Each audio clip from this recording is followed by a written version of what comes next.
Madiambal waa réew mi waroon nañoo xam ni dina daw Madiambal li mu luubal moo bari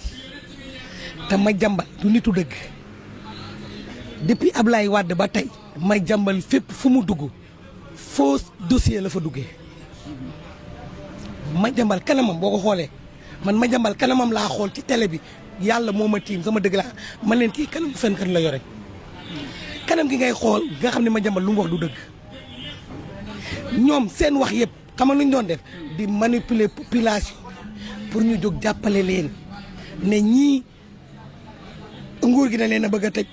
da leen a bëgg a génne réew mi Ousmane Sonko tëjul kenn Diomaye tëjul kenn gis nga ñoom coono gi Sénégal di dund Madiambal ak ñi mel ni moom la. mais nga dégg 21 milliards ñu ne doomu aadama jël na ko 21 milliards. waaw comme ñoom luubal lañ fi nekkee woon seen patron di leen ci jàppale Madiambal li mu yor yëpp ci Macky Sall la ko jëlee. lépp lu mu luubal ci Macky la ko jëlee Macky moo gën a bañ Sénégal ci kuy bañ Sénégal ñoom ci ay tànkam lañ jaar comme sàcc bu ñëwee bu sàccee ba ñëw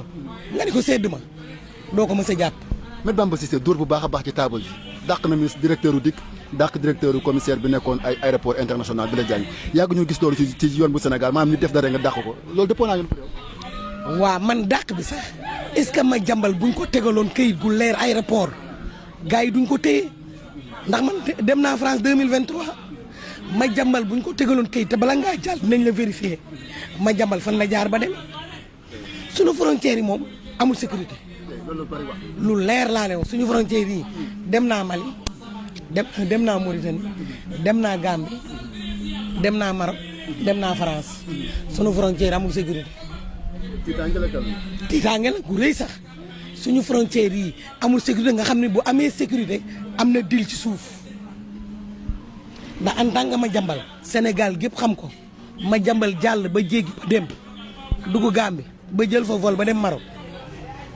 waroon nañ ko mën a jàpp. kilifa gu mel ni Madiambal ñu jàpp sa jabar jàpp say doom tey nga ni menteñ dem loolu ban message la. ah nga xam ne ñii ay naafeq lañu ay luubalkat lañu dara ñoru leen réew mi ñoru leen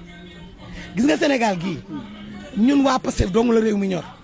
ñi ci des réew mi ñoru leen xam nga lan moo leen ñor seen intérêt personnel ak seen njaboot Madiambal ñaata kër lañ koy limal fii ci Dakar